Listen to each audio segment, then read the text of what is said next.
जुलाई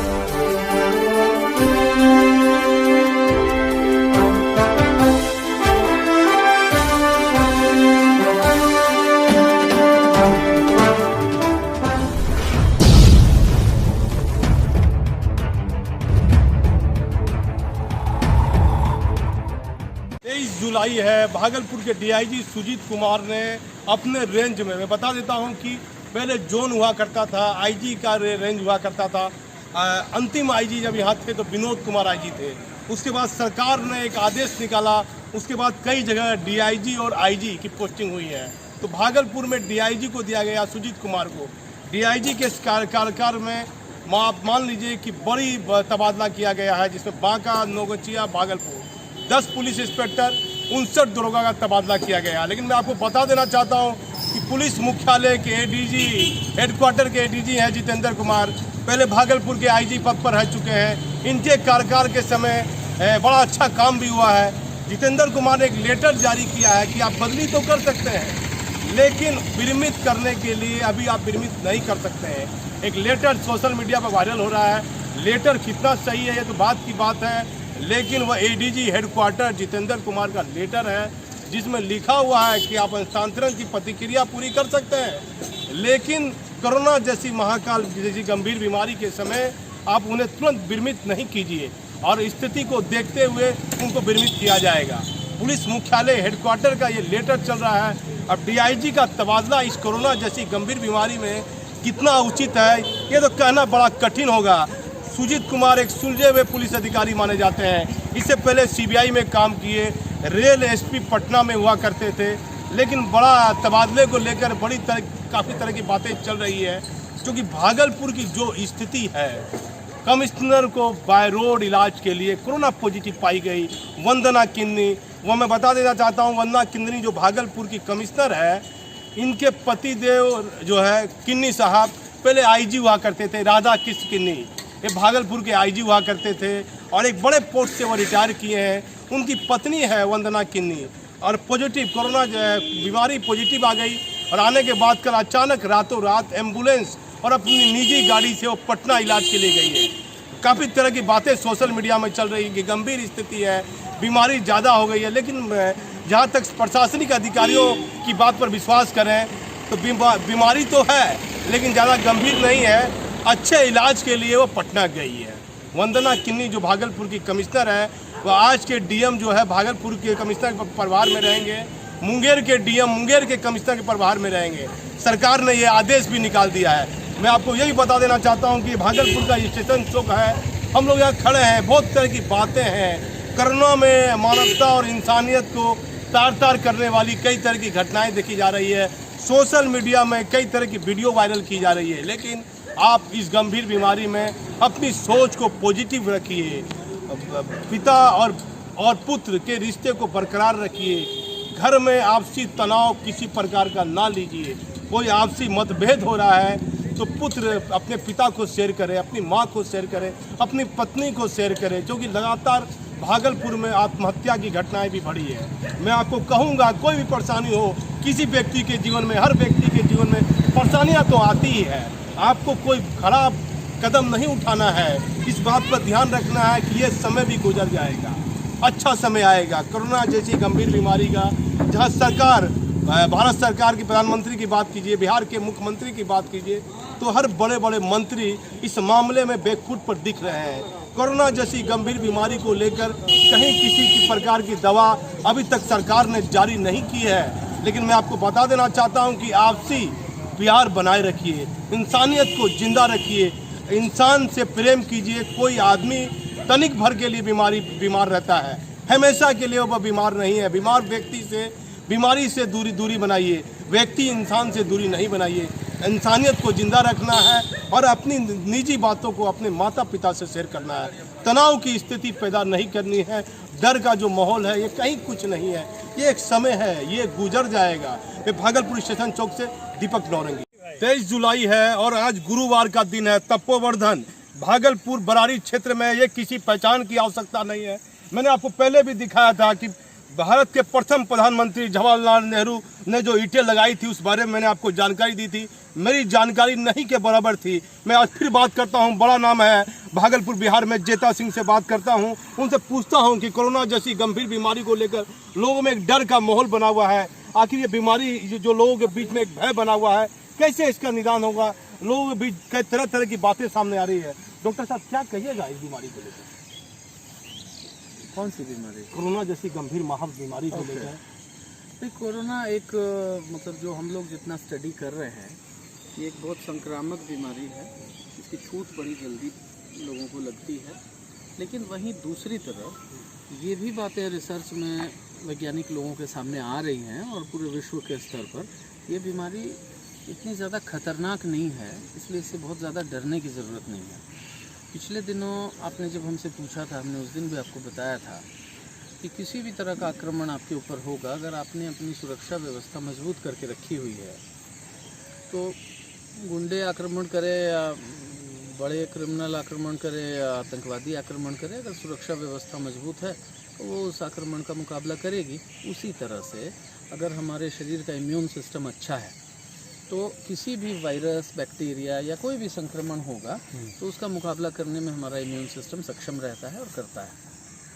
आपका मेडिकल में व्यक्ति गिर गया, किसी ने उसको उठाया नहीं, डर का माहौल बना हुआ था। भागलपुर की जनता देख रही है। आप बताइए, क्या ऐसे कोई व्यक्ति गिर जाएगा तो उसको कोई पानी का गिलास नहीं देगा? बड़ी खराब स्थिति, दयनीय स्थिति हो जाएगी। क्या कहिएगा इसमें? देखिए, भय तो एक प्राकृतिक भाव है हर व्यक्ति के अंदर में, आत्मरक्षा के लिए भगवान ने दिया है और उससे लोग भयभीत हो जाते हैं। प्लस बहुत सारी न्यूज़ एजेंसियां और पूरे विश्व के स्तर पर जितना ज़्यादा इसका प्रचार हुआ है कि तकलीफ़ हो रही है लोगों को, चारों तरफ लोग मर रहे हैं, तो उससे एक भयभीत तो हो ही गए हैं सारे लोग। लेकिन अब जैसे जैसे समय बीतता जा रहा है ये बातें प्रकाश में आ रही हैं और हमने तो कई मरीज़ों के बिल्कुल निकट संपर्क में रह के उनका इलाज किया। हम भी देखना चाहते थे कि हमको ये संक्रमण लगता है कि नहीं, लेकिन हमने देखा कि हमको ये संक्रमण नहीं लगा।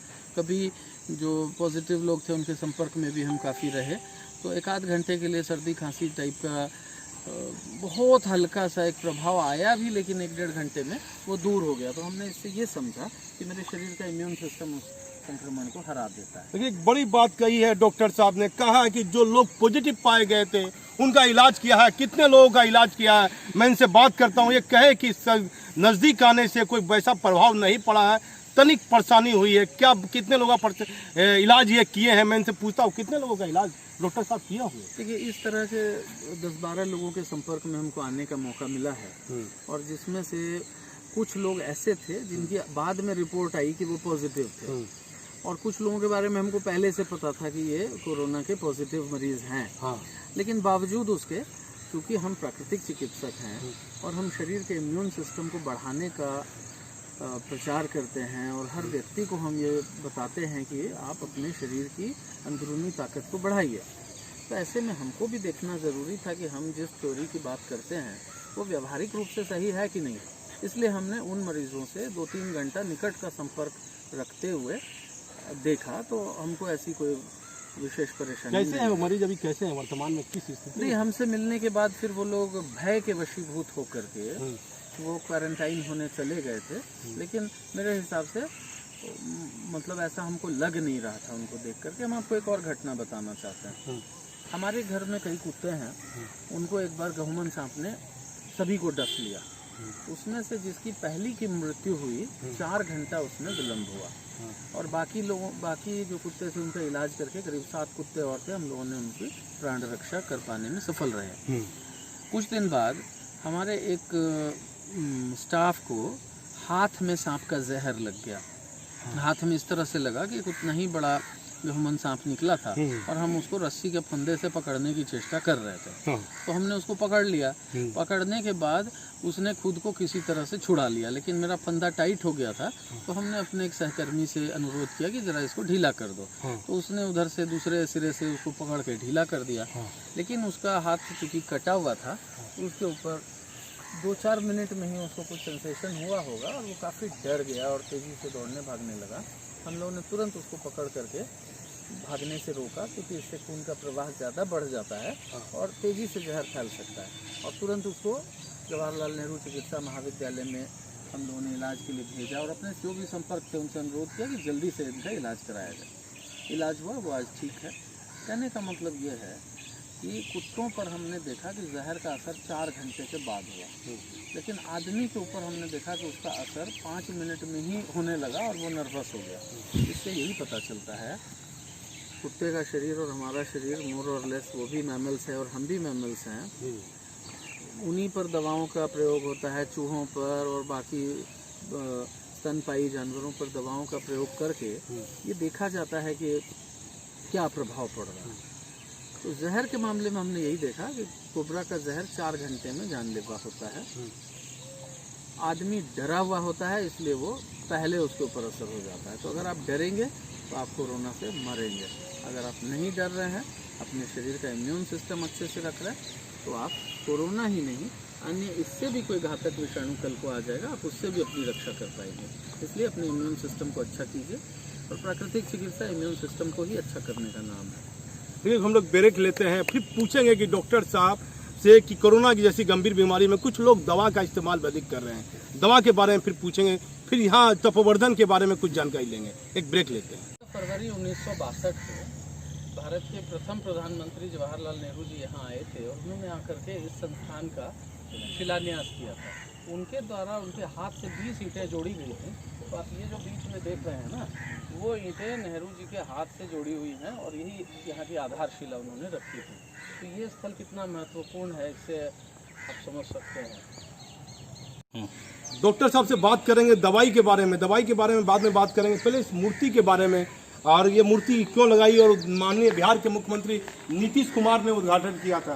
तो बात करता हूँ डॉक्टर साहब से। डॉक्टर साहब तो बताइए, क्या मूर्ति के पीछे क्या कारण है और क्या क्या है, आम जनता जाने की बात। देखिए, ये जो प्राकृतिक चिकित्सा केंद्र है, जब ये खुला था ना, तो दिसंबर 1954 में इसको खोलने की प्रक्रिया हुई थी और 14 मार्च 1955 को लोकनायक जयप्रकाश नारायण ने इस केंद्र का उद्घाटन किया था। उस समय ये केंद्र बीखनपुर में किराए के मकान में चलता था।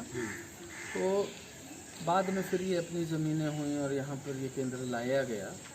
तो वही था कि इस केंद्र के साथ उनकी यादें हमेशा के लिए जुड़ जाएं और एक सिंबल ऑफ मेमोरी यहाँ पर हमेशा के लिए बना रहे। ये हमारे उद्घाटनकर्ता थे, इतने बड़े नेता, गांधी जी के सच्चे अनुयायी। तो ये कोई छोटे मोटे आदमी तो थे नहीं, तो उनकी याद यहाँ से हमेशा के लिए जुड़ी रहे, इसलिए ये प्रतिमा। तो बिहार के मुख्यमंत्री द्वारा ये उद्घाटन कब हुआ था, कब करवाया था? ये 15 जून 2016 को माननीय मुख्यमंत्री श्री नीतीश कुमार जी और माननीय यशवंत सिन्हा जी, जो कि हमारे इस केंद्र के संरक्षक भी हैं, दोनों ने समवेत रूप से इसका क्या मन में आया कि बिहार के मुख्यमंत्री से उद्घाटन कराना है और आपका एक अस्पताल अभी अधूरा है जिसका निर्माण कार्य चल रहा है? इसके पीछे यही विचारधारा थी कि हम लोग चाहते थे कि जयप्रकाश नारायण जी के जो शिष्य हों, अनुयायी हों, उन्हीं से इस प्रतिमा का अनावरण हो। और संयोग से आप देखेंगे कि दोनों ही जो विभूतियां हैं, माननीय मुख्यमंत्री जी भी और यशवंत सिन्हा जी भी, दोनों जयप्रकाश नारायण के सच्चे अनुयायियों में से हैं।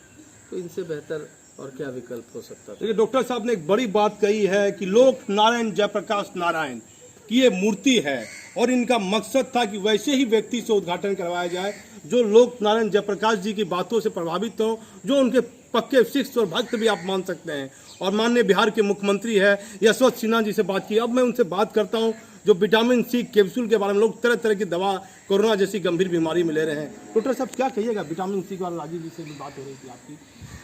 जी, विटामिन सी के बारे में बहुत सरल शब्दों में हम आपके सभी दर्शकों को समझाना चाहते हैं कि किसी भी दुर्गम जगह जहाँ पर आप कोई ब्रश को नहीं पहुँचा सकते, मान लीजिए कांच की कोई बहुत पतली ट्यूब है, उसके अंदर आप कुछ सफाई के लिए नहीं डाल सकते, उस जगह पर आपको अगर सफाई करनी है या टॉयलेट है, बाथरूम है, साफ़ करना है, तो आप सफाई के लिए क्या इस्तेमाल करेंगे? तेज़ाब का इस्तेमाल करेंगे। तेज़ाब या एसिड को केमिस्ट्री लैब में भी हम लोग यूज़ करते थे कि जब हम लोग बहुत पतली ट्यूब्स होती थी, उसके अंदर कोई कचरा फंस जाता था, वहाँ पर कुछ भी डालना संभव नहीं है, तो वैसी परिस्थिति में वहाँ से हम लोग एसिड डालते थे और एसिड उस गंदगी को खा के आगे प्रवाहित हो जाता है, फिर पानी से धो लेते थे। तो शरीर के अंदर की भी गंदगी को अगर साफ़ करना है तो उसके लिए आपको तेज़ाब का प्रयोग करना पड़ेगा। तो क्या आप सामान्य तेजाब का प्रयोग तो नहीं कर सकते कि जिससे आदमी बहुत घायल हो जाएगा, घातक हो जाएगा ऐसा करना। तो इसके लिए प्रकृति ने हम लोगों को खाद्य पदार्थ में भी खाद्य तेजाब दिया है, खाद्य अम्ल दिया है, जिसको कि जब आप खाते हैं तो वो आपके शरीर के अंदर के स्पॉन्ज और पाइप्स, मतलब सारे टिश्यू जितने भी हमारे शरीर के महत्वपूर्ण ऊतक हैं, जैसे heart, liver, kidney, gall bladder, पूरे हमारी मांसपेशियाँ, सबके अंदर घुस करके उसको साफ़ करने वाला तेज़ाब, और हमारे हृदय की धमनियों के अंदर बाकी जगह घुस के उसको साफ़ करने वाला तेज़ाब होता है विटामिन सी। तो जब आप विटामिन सी का प्रयोग करते हैं, और विटामिन सी कोई दवा नहीं है, ये भी बड़ी भ्रांति है कि एलोपैथी की दुकान में कुछ भी बिकेगा वो दवा है, ऐसा नहीं है।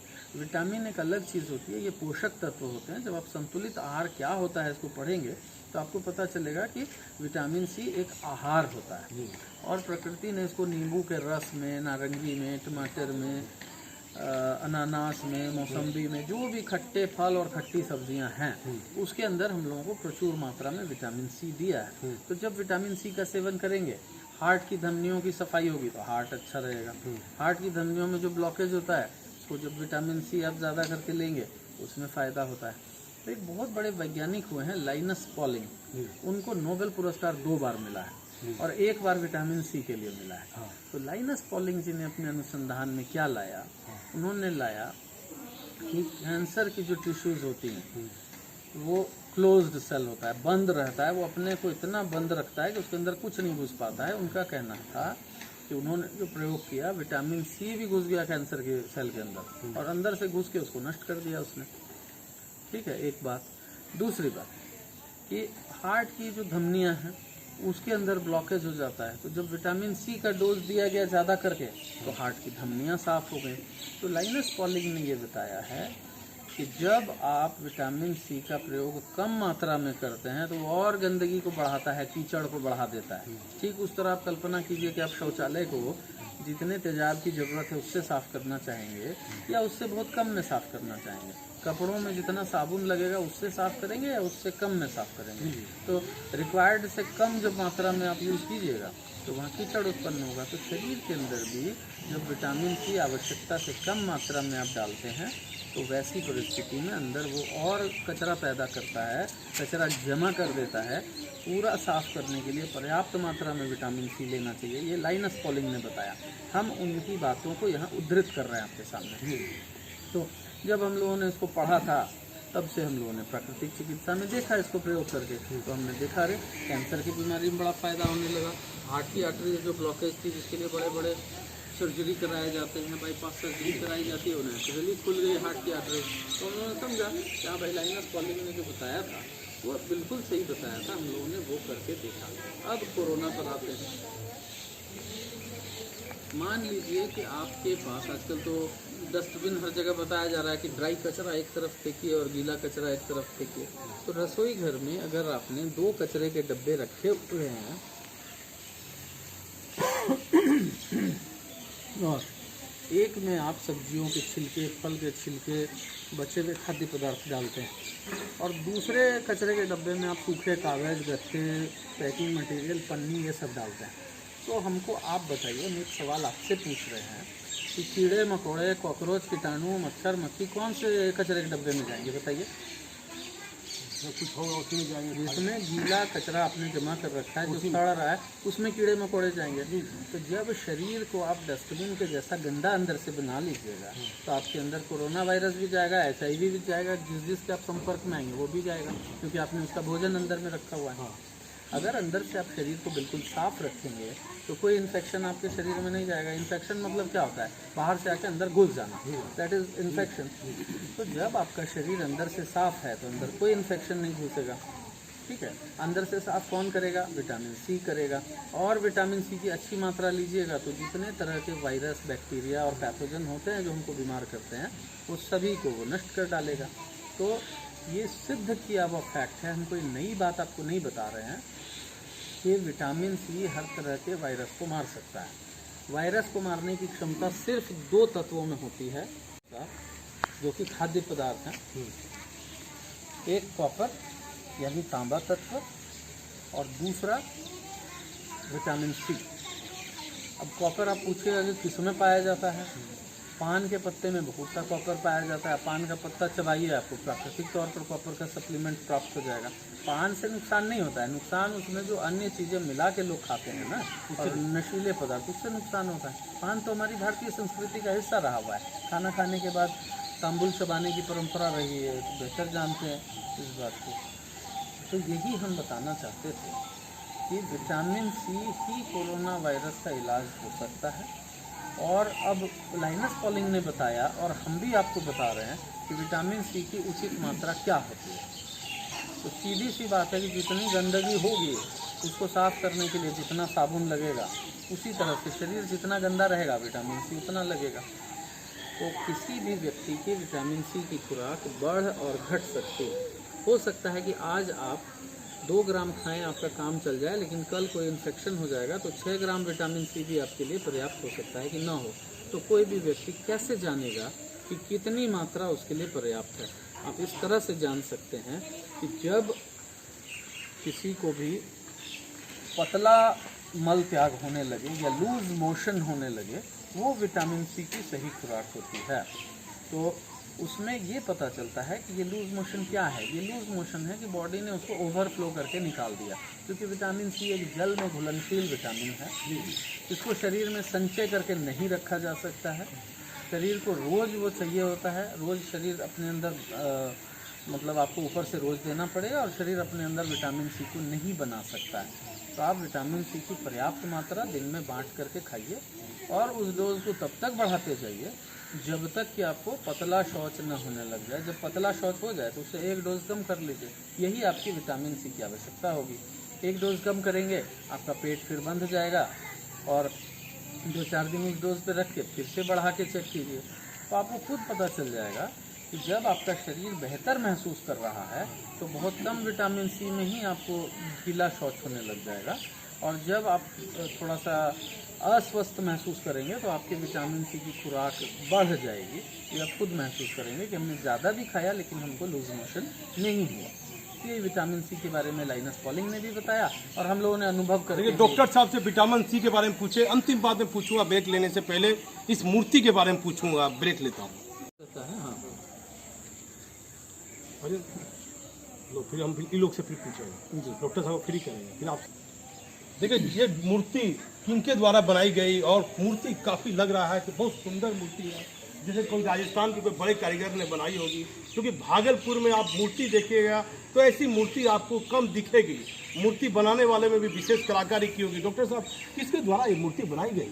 जी, बोलपुर के एक बहुत ही सुख्यात मूर्तिकार हैं, उनका नाम है श्री जयदेव कर्मकार।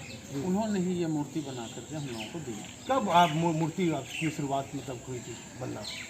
ये मूर्ति उन्होंने 2012 में शुरू किया था बनाना, और 2016 में हम लोगों को हैंड ओवर किया। क्या लगातार जब मूर्ति बन रही थी तो आप व्याकुल थे कि कैसे मूर्ति बन रही है, हाँ, किस तरह की बन रही है? जी बिल्कुल सही आप कह रहे हैं। हाँ। तो बीच बीच में उन्होंने हम लोगों को व्हाट्सएप पर इसकी प्रगति दिखाई। पहले मिट्टी का बना के दिखाया, जब मिट्टी की मूर्ति से हम लोग संतुष्ट हो गए, और सबसे दिलचस्प बात यह है कि उन्होंने इसको फोटो देख करके मूर्ति बनाई।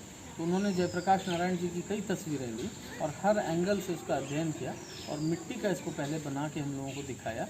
जब हम लोगों ने उसको अप्रूव कर दिया कि बिल्कुल सही है, तब उन्होंने इसको फिर पक्का बना कर। देखिए एक मूर्ति जो है बोलपुर के एक कारीगर ने बनाई है, फोटो देखकर बनाई है, एक बड़ी बात है। डॉक्टर साहब मैं पूछूंगा, जो कलाकार ने मूर्ति बनाई है, क्या माननीय मुख्यमंत्री ने इस मूर्ति को देखकर कुछ कहा था? उन्होंने और माननीय यशवंत सिन्हा जी ने, दोनों ने इस मूर्ति की भूरी प्रशंसा की, बड़ी सराहना की। और चूंकि ये जो अनावरण का कार्यक्रम था तो ये इतने अल्प समयावधि अंतराल देकर के हुआ कि मतलब हम लोगों को पता चला, और बस तैयारी करते करते हमें समय आ गया, तो हम लोग उन कलाकार को यहाँ बुला नहीं पाए। हमारी बड़ी दिली तमन्ना थी कि हम लोग इस जगह पर अनावरण के समय वो कलाकार भी मौजूद रहे। तो हम लोग आगे था कि मुख्यमंत्री से उसको सम्मानित करावे कलाकार। जी, हमको ये इच्छा थी। तो अगली बार हम लोगों का और जो कार्यक्रम होगा, यहाँ तो कई विभूतियाँ यहाँ जुड़ी रही थी, और अन्य भी मूर्तियाँ यहाँ पर लगने की योजना है। तो वैसे समय में हम लोग उनको निश्चित रूप से सम्मानित करेंगे। डॉक्टर साहब के मन में एक बात है, जिस कलाकार के द्वारा ये मूर्ति बनाई है, चाहते हैं कि उस कलाकार को बुलाकर माननीय मुख्यमंत्री के द्वारा उनको सम्मानित कराए, क्योंकि एक अस्पताल और ये बना रहे हैं, बहुत जल्द बन के तैयार होगा। इनके मन में है कि वो अस्पताल के उद्घाटन भी मुख्यमंत्री से आपने कहा था कराने के मन में आप विचार आप किए हैं। नहीं, हमने आपको पहले भी बताया था कि ये माननीय मुख्यमंत्री महोदय की देन है कि जो यहाँ पर परियोजना चल रही है और ये इतना बड़ा प्राकृतिक चिकित्सा का अस्पताल जो पूरे एशिया में ऐसा कहीं नहीं है वो बन रहा है। तो ये बन जाने के बाद हम उन्हीं पर छोड़ देंगे कि वो इसका उद्घाटन किन से करवाना चाहते हैं। ये बड़ी बात कही है डॉक्टर साहब ने, बिहार के मुख्यमंत्री पर ही छोड़ देंगे। मैं इस बात को ब्रेक लेता हूँ, कुछ लोग और हैं, मैं उनसे अलग अलग बात करूँगा। सदन में एक महिला के द्वारा जो है इलाज लिया जा रहा है, कैसा इलाज ले रहा है, वो क्यों आई थी यहाँ और क्या इलाज से वो संतुष्ट है या नहीं है, मैं महिला से बात करता हूँ, महिला से पूरा परिचय में लेता हूँ। वो तपोवर्धन में मैं हूँ। क्या नाम हुआ आपका? स्नेहा कुमारी। स्नेहा जी, क्या लगा आपको यहाँ जो इलाज कराने के लिए आप आए हैं, क्या आपको लग रहा था? सर एक्चुअली प्रॉब्लम तो बहुत था मेरे फेस पे, जैसा अभी आप देख रहे हैं। वेट लॉस का, वेट कम, उसका भी प्रॉब्लम था। तो आए हैं हम 10 जुलाई के शाम से मेरा यहाँ पे ट्रीटमेंट स्टार्ट हो गया है और उस टाइम से अभी बहुत ज़्यादा दिन तो नहीं हुआ, लेकिन फर्क बहुत महसूस हो रहा है खुद से भी और बहुत लोग जो कितने दिनों में फर्क आपको लग रहा है? एकदम सर, स्किन पे बहुत फर्क हम खुद महसूस कर रहे हैं। देख लीजिए आप, मैं बताने की आवश्यकता नहीं है। जो ये व्यक्ति इलाज, जो महिला इलाज करवा रही है, वो बता रही है कि बहुत कम समय में इनके शरीर में प्रभाव दिख रहा है, इनको फायदा मिल रहा है। अपने आप में एक बड़ी बात है। भागलपुर में तपोवर्धन है, डॉक्टर साहब ने तो दावा किया है कि जो लोग पॉजिटिव हैं इनसे मिले, ये इलाज करने के लिए सक्षम है, ये नहीं भागेंगे, ये उनसे छू कर इलाज करेंगे, इन्होंने कहा है। मैं आपसे पूछता हूँ कि आपको क्या लगा, डॉक्टर साहब की विचारधारा के बारे में बताइए। जेठा सिंह, कैसे आप व्यक्ति लगे? सर बहुत अच्छे, मतलब हम लोग तो बचपन से अंग्रेजी एलोपैथिक पे ही डिपेंड रहते हैं, भरोसा उसी पे करते हैं और मेरा ट्रीटमेंट उस पर चल भी रहा था, लेकिन जब फायदा कुछ भी नहीं हुआ तो फिर एक अंकल से पता चला सर के बारे में, फिर यहाँ पे आए। तो ये बहुत अच्छी बात है सर, जो हमारा एशियन सिविलाइजेशन था, मतलब जो मूल भारतीय था सर, उसी चीज को कैरी ऑन कर रहा है। क्या नाम आपका, कहाँ के रहने वाले हैं? सर हम स्नेहा कुमारी, हम गया से आए हैं। गया से आप आए हैं और आप गया से यहाँ आए? आप देखिए गया से आई है। मैं और एक महिला यहाँ है, मैं उनसे मेरी मन है बात करने की, मैं आपसे बात करूँगा। और क्या आपको लग रहा है, आप बताइएगा। मैं इनसे पूछता हूँ, फिर राजीव रंजन जी है, मैं उनसे पूछता हूँ। दीदी, क्या आपका नाम हुआ? मेरा नाम पल्लवी है। पल्लवी जी, आपको कैसा लग रहा है डॉक्टर जेठा सिंह का व्यवहार? बताइए, बताइए, अच्छा। अच्छा बताइए कि लोगों को कैसी सेवा दे रहे हैं भागलपुर की जनता को। बताइए, आप क्या नाम हुआ आपका? मेरा नाम पल्लवी है। पल्लवी जी बताइए। और मैं यहाँ पे काउंसलर हूँ। हाँ। और मैं सबको बताना चाहती हूँ कि मुझे मतलब ज्वाइनिंग के बाद तो यहाँ इतना ओवरवेलमिंग सा फील होता है। जी जी। मतलब बहुत अच्छा एनवायरनमेंट है सब चीज़ के लिए, मतलब पेशेंट्स हो चाहे वर्कर्स हो, जो भी हो, उनके लिए बहुत अच्छा एनवायरनमेंट है। और क्या डॉक्टर साहब कह रहे हैं कि पॉजिटिव जो लोग कोरोना पे आ रहे हैं, ये कह रहे हैं कि मैं उनको छू के इलाज करूंगा। क्या आपको लग रहा है कि डॉक्टर साहब को कोरोना नहीं पकड़ेगा? नहीं, हमारा इम्यूनिटी इतना स्ट्रॉन्ग होता है कि हम लोगों को अगर पकड़ भी ले तो वो 1-2 घंटे में गायब हो जाता है। क्या आपको लगता है यहाँ जितने लोग हैं उसके लिए डॉक्टर साहब कितने चिंतित रहते हैं? आप तो यहाँ लगातार समय दे रहे हैं, डॉक्टर साहब की कार्यशैली के बारे में लगातार ये टाइम देते हैं, समय देते हैं, क्या बताना चाहिएगा भागलपुर की जनता को? पहले जी सर बहुत चिंतित है और सबके लिए सर ने यहाँ पे मतलब अरेंज किया हुआ है। हमारे लिए सप्लीमेंट्स है, लाइक विटामिन सी का सप्लीमेंट्स है, हम लोग रोज लेते हैं सुबह शाम। हमारा इम्यूनिटी बहुत ज़्यादा स्ट्रॉन्ग है। आप कहाँ के रहने वाले हैं? पहले हम यहीं से हैं, लोकल हैं। लोकल कहाँ के रहने वाले हैं? रहने वाली मैं रांची की हूँ, बस यहीं पे रहती हूँ घंटा। क्या आपको लग रहा है लोग जो इलाज करा के जा रहे हैं, लोगों को फायदा मिल रहा है? जी, अपना वेट लॉस के बारे में बहुत फायदा हो रहा है। और मेरा पर्सनली मैं आप लोगों के साथ शेयर करना चाहूँगी कि अभी मैंने मतलब वेट लॉस का डाइट शुरू किया हुआ है जी। और अभी 10 दिन नहीं हुआ है, मेरे 2.5 kg मेरे लॉस हो चुके हैं। तो पल्लव जी को मैं कहूँगा कि आप देखिए, भागलपुर की जनता सुने कि 10 दिन में इनको कौन चीज का फायदा हुआ, किस बिंदु पर हुआ है, दोबारा रिपीट कीजिए पल्लवी जी, बताइए। जी, मेरा वेट लॉस था, मतलब वेट थोड़ा ज़्यादा था, बहुत ज़्यादा नहीं था, थोड़ा ज़्यादा था, जिसको मुझे कम करना था। जी जी। तो मैंने सर से बात की थी और वेट लॉस का एक डाइट लिया था ऐसे। तो वो डाइट अभी फॉलो करते करते 10 दिन हुआ है मेरे को और वो बहुत अच्छा फायदा दे रहा है। 2.5 kg अभी तक में मेरा वो कम हो चुका है। देखिए 2.5 kg इनका वजन कम हो गया बिना किसी अंग्रेजी दवा के। पल्लवी जी ने अच्छा बात बताया। मैं फिर एक अलग व्यक्ति से बात करता हूँ ब्रेक लेते हुए। पल्लवी जी की बात के बाद मैं दूसरे व्यक्ति से बात करूंगा, फिर मौका मिलेगा तो पल्लवी जी से मैं बात करूंगा। देखिए तरह तरह के लोग इलाज करवा रहे हैं तपोवर्धन में। एक व्यक्ति है शरीर से मुस्तैद लग रहे हैं, मैं इनसे परिचय पूछता हूँ। क्या नाम हुआ आपका? मेरा नाम विकास सिंह है। हुआ विकास जी कहाँ के रहने वाले हैं? मैं पटना का रहने वाला हूँ। और कैसे तपोवर्धन चले आए आप? जेठा सिंह के बारे में किसने बताया आपको? नहीं, मुझे तो बहुत पहले से पता था। हाँ। तो मैंने 10-12 साल पहले भी मैं यहाँ आ चुका हूँ और हर साल कोई न कोई हमारे परिचित यहाँ आते ही रहते हैं। एक बड़ी बात सुन लीजिए, इन्होंने कहा है कि 10-12 साल पहले मैं यहाँ आ चुका हूँ। भारत के प्रधानमंत्री जवाहरलाल नेहरू ने इस जगह पर ईंट लगाई थी। एक बड़ी बात है, मीडिया इस नजरों से दूर है, क्योंकि आज की मीडिया कपड़े ढहराने की विज्ञापन पर चल रही है। यदि आप मानिए तो धरोहर है भागलपुर की। बिहार में भागलपुर जिला जहाँ प्रधानमंत्री आए थे, क्या लग रहा है विकास जी, आप इस जगह लगातार 12 सालों से आ रहे हैं, कैसा लग रहा है? चेता सिंह का विचार कैसा लग रहा है? जी, बहुत बहुत अच्छा लग रहा है। मतलब इनके जो उपचार से हम लोग को बहुत फायदा होता है। अगर कहीं हम लोग को दिक्कत होती है, जब हम लोग यहाँ से चले जाते हैं, फिर भी इनसे फ़ोन से हम लोग वार्तालाप करते हैं। कोई तरह दिक्कत हो तो ये हम लोग को सजेशन देते हैं, तो उससे फायदा होता है। कितने लोगों को फायदा हुआ आपके परिवार में? जी, हमारे ना जितने भी लोग थे, मेंबर थे, हमारे बड़े भाई, हमारी भाभी, दोनों बच्चे, हमारी माँ, खुद माँ को भी सबको फायदा हुआ। आप भागलपुर की जनता को बताइए कि कितने कम समय में आपके किस चीज़ का फायदा हुआ, जिससे लोगों को बीमारी हो वो आपकी आवाज़ के कारण यहाँ आए। हाँ, तो हमारी माँ को भी डायबिटीज़ था। हाँ। डायबिटीज़ में यहाँ पे रखा गया था, लेकिन डायबिटीज़ का उतना नहीं हुआ, लेकिन उनके और भी जितने सिम्टम्स थे, बीमारी थे, वो सब में बहुत सुधार हुआ। फायदा हुआ, बहुत फायदा हुआ। कितने दिनों में फायदा आपको लगा? ये तकरीबन 1 महीना मतलब यहाँ पे रहे थे। यहाँ पे हमारी माता जी रही थी, हमारे भाई साहब भी रहे थे। तो फिर उन लोग को जाने के बाद फिर हम लोग यहाँ आए। आपको क्या दिक्कत दिख रही है शरीर में? आपको स्वस्थ शरीर दिख नहीं, रहा है? मुझे मैं स्वस्थ हूँ। हाँ। मतलब जो मैं वेट लॉस करने के लिए मेरी वजन काफी बढ़ गई है, उसकी वजह से मुझे बैक पेन वगैरह, ये सब गैस की प्रॉब्लम, ये सब होती है। जी। तो इसके लिए मैंने सोचा कि अभी तो लॉकडाउन का पीरियड है, तो करके मैं सोचा कि यहीं पे व्यतीत कर लेता हूँ। अपना शरीर का भी सही हो जाएगा और समय भी कट जाएगा। क्या फायदा आपको लग रहा है? पेन में, आपके शरीर के वजन में क्या फायदा आपको लग रहा है? नहीं, फायदा तो है। अभी जैसे मैं 3 दिन आया हूँ, 3 दिन में 3 किलो वजन हमारी घट गई है। आप देखिए, बड़ी बात इन्होंने कही है, समझने वाली है। बिहार के सरकार के आला अधिकारी भी समझ सकते हैं। 3 दिन, ये मैं नहीं कह रहा हूँ, जो व्यक्ति इलाज तपोवर्धन में करा रहा है वो कह रहा है कि 3 दिन में क्या 3 किलो वजन घटा है। जी। क्या डॉक्टर साहब का आप टीआरपी बढ़ाने के लिए तो नहीं बोल रहे हैं? जी नहीं, सच्ची बात आप कह रहे हैं। हमारी जो रिपोर्ट है, ये डेली जो है डॉक्टर साहब के यहाँ होती है। जो डेली मैं वजन करता हूँ, अब वो रिपोर्ट साहब इनके, आप देखिए, रिपोर्ट भी है इनके पास, डेली एक रिपोर्ट चेक होती है। बड़ी अच्छी बात इन्होंने कही है। इन्होंने कहा कि आज चेक हो रहा है, प्रत्येक दिन ये चेक कराते हैं। क्या कहिएगा आज एक अच्छे इंसान के रूप में डॉक्टर चेता सिंह के बारे में क्या कहना चाहिए?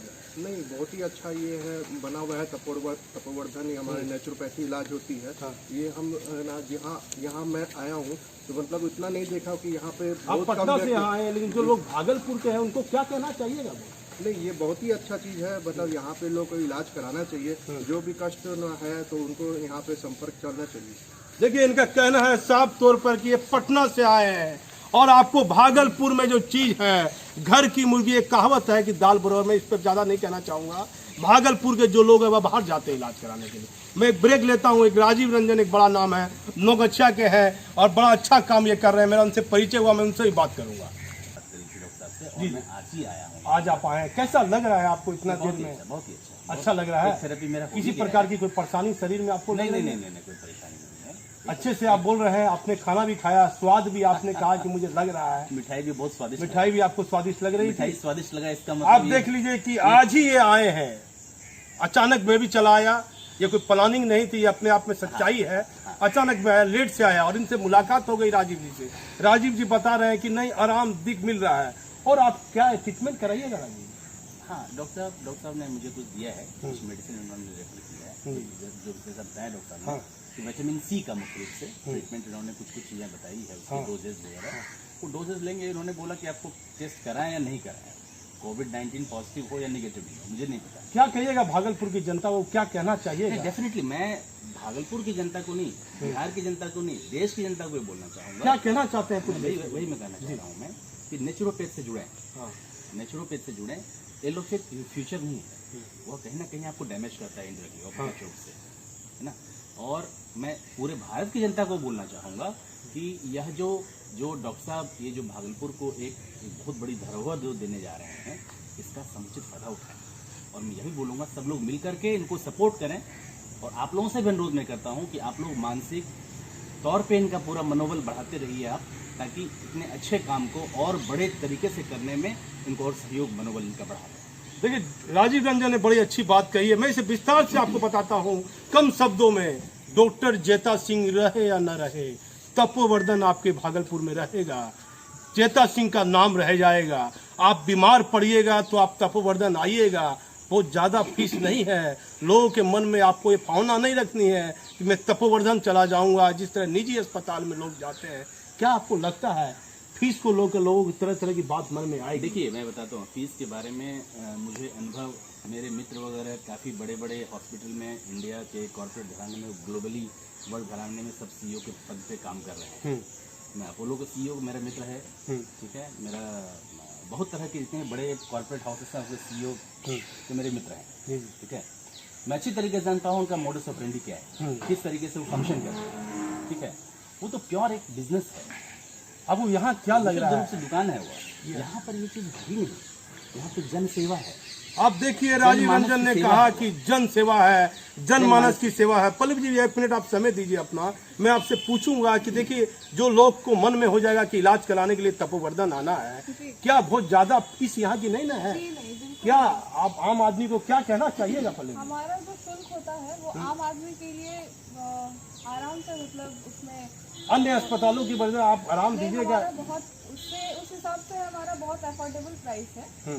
किसी भी आम आदमी के लिए बहुत ज़्यादा नहीं है, बहुत सही है। परामर्श शुल्क वगैरह जो भी शुल्क है हमारा बहुत नॉमिनल है। देखिए पल्लवी जी ने साफ तौर पर कहा कि आप आइए, तपोवर्धन आइए, विचार तो निःशुल्क